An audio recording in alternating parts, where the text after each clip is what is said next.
Hello friends, welcome back to online course on non-conventional machining or advanced machining processes.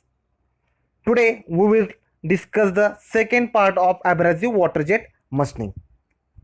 In part 1 we have covered introduction, working principle of abrasive water jet machining, then mechanism of material removal, and we have discussed the applications of abrasive water jet machining.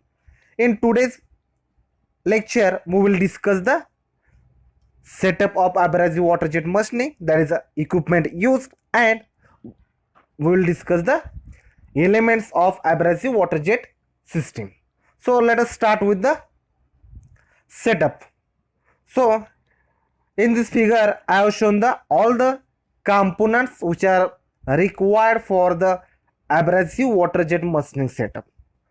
So in abrasive water jet machining setup there are mainly four important elements, which are: first is the pumping system, then abrasive feed system, then abrasive jet nozzle, and last one is the catcher. These are the four important elements of the abrasive water jet machining setup. So let us discuss these all elements one by one. So first we will discuss about the pumping system. It produces a high velocity water jet by pressurizing the water to as high as 415 megapascal by means of a intensifier. You can see here also. Okay, this pumping system is required to produce a high velocity water jet by using or by pressurizing the water to high pressure using the intensifier. Okay, and that pressure you have to maintain up to 415 megapascal, and to acquire such a high pressure we need 75 HP motor. Okay, so 75 HP motor may be required. This is about the pumping system. Now let us discuss the second element of abrasive water jet machining, that is abrasive feed system. We have seen in the figure of the system also here. Okay, so this abrasive feed system, it delivers the dry abrasive particles to control the flow rate of dry abrasive particles. Also it controls the orifice diameter and suction pressure in the mixing chamber or mixing tube. For what purpose? To control the abrasive flow rate. And for this you can change the orifice diameter. It cannot supply abrasives over long distances, otherwise the kinetic energy or the velocity will go down. So what researchers have proposed, or they are doing the experiments by using directly slurry to feed over the long distance. They take the slurry over a long distance and then they directly feed the slurry over there. However, it will require more power than present system. Water jet nozzle diameter normally varies between 75 to 635 micron. Okay, so this is about the abrasive feed system. Let us discuss the different types of abrasive jet nozzles. Okay, different types of abrasive jet nozzles and various functions of nozzle in this abrasive water jet machining. First function is the mixing of abrasive and water jet, as we have seen in the figure, and then second function is the forming high velocity jet. Okay, materials of the nozzle are normally used like tungsten carbide, boron carbide, sapphire, or very hard materials, and material resistant for wear can be used for this purpose. Okay, this point we have to note down. Okay, for high life of the nozzle, normally sapphire material is used, but it is more expensive than other material as listed over there. Okay. Now there are various kinds of abrasive jet nozzles or abrasive water jet nozzles. First one is a single jet side feed nozzle. It is simple to make, but it's a rapid wear at the exit part of the nozzle takes place.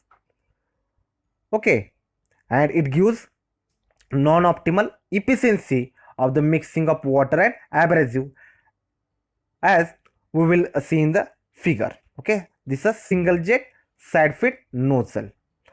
Now here abrasives are coming from this port. Okay, and water is coming from the central port, and both of them are mixing somewhere here. Correct. Now after mixing they are going out. You can see on the outer side abrasive particles are there, or outer side abrasive particles are there, and in the middle water jet is there. So abrasive particles are coming directly in contact with the nozzle surface, that is inner surface of the nozzle. So wear of the nozzle will be more in this case, and you can see the distance between the bottom face of the nozzle and upper face of the workpiece is the nozzle tip distance. And when this abrasive water jet hits the workpiece surface, removal of the metal takes place. Correct. Now here is another one type of abrasive jet nozzle. It is called, or it is known as, annular jet central feed nozzle. It gives better mixing of water and abrasive particles, but in this particular case mixing is outside the nozzle. It is less accurate, or it gives the less accurate machining as compared to earlier one. In this particular case, cut off or curve width is higher as compared to earlier one. As you can see in this diagram, clearly you can see that water is coming from the sides and abrasive particles coming from the center port. Okay, now both of them are mixing here outside the nose, and you can see divergence takes place. Because of this divergence of the jet, abrasive water jet, accuracy of the cutting reduced compared to the earlier type of nozzle. Now because of this type of nozzle is less accurate. Okay, let us discuss the another type of the abrasive water jet, that is a multiple jet central feed nozzle. It is surrounded by the multiple water jet, you can see in this figure, in a converging annular. It gives higher nozzle life and better finish mixing. This is very important. I will just explain it with the help of this figure. Okay, now it is difficult to make and costly to fabricate this type of nozzle. Now in this particular case you can see it gives higher nozzle life and better mixing. If you see in this particular figure, here water is in contact with the sides. Correct. Here water is in contact with the sides of the nozzle and inner surface of the nozzle. The abrasive particles are not directly in contact with the inner surface of the nozzle.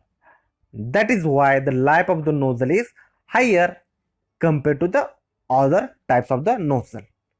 Okay, and mixing is also inside the nozzle. It gives better mixing compared to other nozzles, and as you can see here, nozzle tip distance is shown over there. And water is coming from this annular side from all around it, and that is why it is known as multiple jet central feed nozzle.